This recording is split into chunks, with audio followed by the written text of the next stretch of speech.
What is going on, everybody? Welcome back to the Comic Book Nerd, where we talk all things major movie television news. I'm your host on the channel, Grant Sullivan, and we just got a first official trailer for Loki Season 2. This trailer was absolutely amazing. Reaction is on the channel if you guys want to watch it. I dropped that earlier this morning when it first dropped. Now, we've had some time, so now let's go over the breakdown of this trailer as well. Now, to be fair, I did this breakdown within like 30 minutes or so just now, so there may be a couple things that I'm missing here and there, but overall, it's a pretty good breakdown, and we got to dive right into it because this has to go quick before I leave to go do some more stuff. But first, if you guys are new to the channel, obviously be sure to drop a like, subscribe, so you guys don't miss out on any of the latest videos. We do our best to post on this channel every single day. That being said, let's go ahead and hop right into this amazing Loki Season 2 trailer breakdown. So, the trailer opens with Loki and Mobius inside of the TVA, and they are looking for OB, which is played by one of the characters from, I believe, Squid Game as well, off of Netflix, which is who we meet in the opening scene of the trailer. This is where we get introduced to the idea of time slipping. Now, really quickly, if you guys do not know what time slipping is where characters travel throughout time and space and don't really have any sort of control over it. I guess what they're trying to introduce here is that Kang is really the big boss and that Kang is converting all of this. So, OB explains to Mobius that it can't be possible to time slip in the TVA, but obviously, we just saw it happen. This, obviously, most likely being caused by Kang, right? We know that Loki met Kang at the Season 1 finale. We know that the other variants of Kang aren't really as nice as He Who Remains was. So obviously, that being said, He Who Remains getting killed by Loki is going to be sent out to the rest of the Kangs, the variants of the Kangs, and obviously it's going to have that domino effect where every Kang is going to try to control Loki. So, we see Loki being time slipped, and we see that he goes to obviously, he goes throughout time. We see him go to a car place, we see him go to a place that has jet skis. So, right here, really quickly, I do want to mention, Mobius in the first season said that he wanted to ride a jet ski. So maybe this is where Mobius gets his chance to ride the jet ski, and we just don't see him in the shot or anything like that. Loki explains how time slipping works. He explains that he is slipping through timelines, past, present, and future, throughout the TVA. He is going to different TVAs throughout his time. And this is where we get a shot of Sylvie, who looks to be breaking into something. This right here looks like to be before where Loki and Sylvie met. And then we see Loki open up, I guess you would say, a mirror wall. And obviously we see that it has Jonathan Majors, Kang the Conqueror, or Victor Timely, I guess you would say now, on that wall. And Mobius tells Loki that it's time to find out who is causing this. Obviously, that's something that we all know. We all know that Kang the Conqueror is the main villain here in this show. We see Loki and Mobius go back into the past, and we see them in what looks to be a carnival-style thing. And it's unclear what they are going after, but Mobius explains what the differences are between Loki and Mobius. We see Mobius explain that Loki is the guy who just wants to go after this as well. And we see them getting attacked by something green, obviously. So could it be another variant of Loki? Could it be Sylvie before Loki and Sylvie meet? And obviously we go through that whole phase again. But we also see this happening all over a Ferris wheel, which obviously I do want to mention, number one, could be a reference to time and how time basically is just a loop and time goes over and over again until obviously forever, until somebody changes that path or that fate of time, I guess you would say. We then see Loki and Mobius having some pie, and it looks like they're discussing a plan. Obviously, we don't know what this plan is about or who. We just see Loki and Mobius having dinner, and Mobius just tells us that the pie is really good, obviously something like that.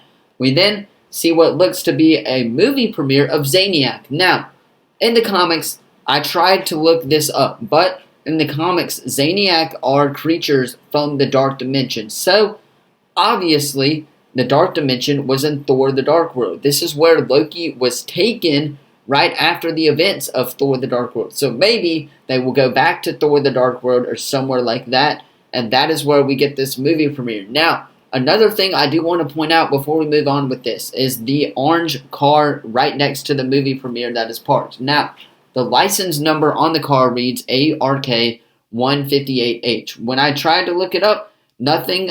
I obviously had nothing for Marvel and Marvel Comics, but I did get a Indiana Jones and the Raiders of the Lost Ark comic to pull up. So, obviously, this has a lot of similarities to that, and maybe this is Disney plugging in their movies here, but obviously, there's a lot of similarities, as we do know that they're going on a treasure hunt, and that they are obviously doing something like that as well. We then get a shot of Hunter B-15, and this shot looks to be taken, or looks to be before she was taken from the TVA. Now, we know that Hunter B-15 was a doctor, I believe, is what they said in Loki Season 1. So maybe we will see how she got taken. We also see her staring at something, which obviously could be Kang the Conqueror trying to take her to the TVA and make her forget all of her life memories as well. So, we then, moving on with the trailer, we then see Sylvie trying to blend in and what looks to be her working at some type of ice cream shop or something like that.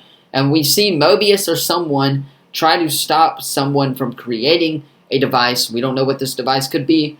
Could it be time travel or something like that? But we also see Victor Timely getting attacked here. So obviously, really quickly, before I move on from this, if you guys do not know who Victor Timely is, this is just a little recap. We first meet Victor Timely in Ant-Man and the Wasp: Quantumania, where he, at the end of that, is presenting something to an audience. Maybe it's like a little time travel device or something like that.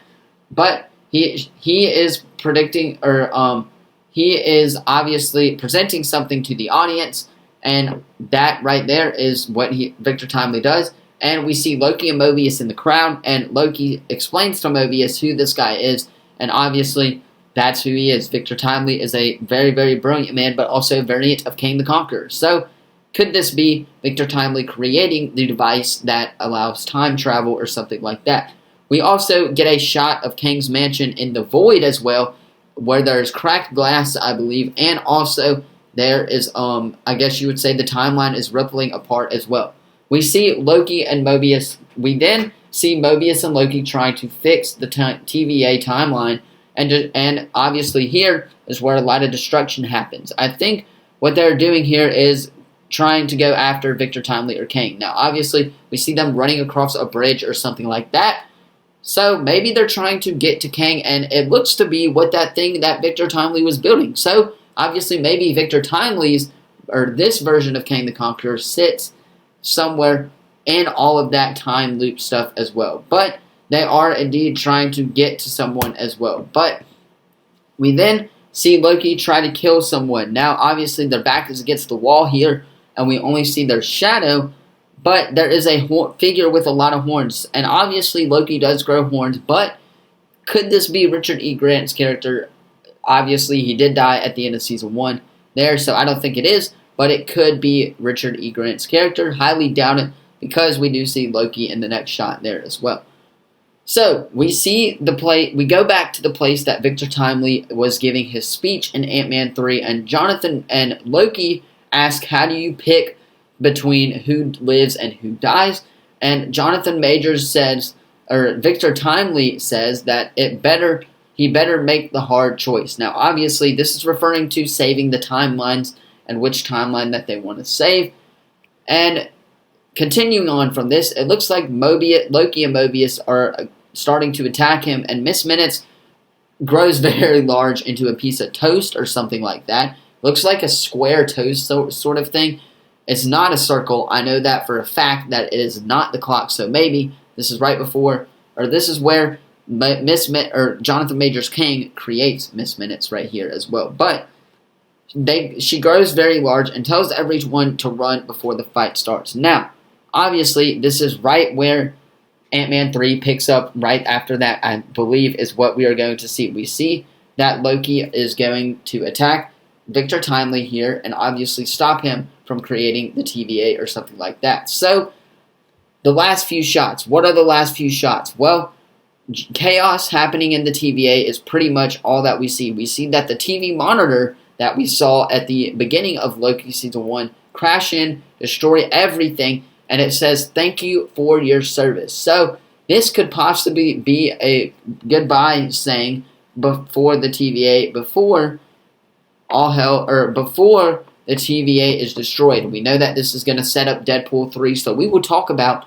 our predictions for this at the end of this video, so stick around for that. But we do know that all hell is going to break loose, and that Kang is probably the one behind this. The final shot is Loki running through all of this chaos, and we get the Loki Season 2 title card and release date. So, the last scene of the trailer is Loki using his mischief powers to make 3 different versions of Loki, obviously basically just quadrupling himself, which he knows how to do very, very easily. And Mobius basically just telling him that it's a little over the top, and we just get a good gag at the end of that.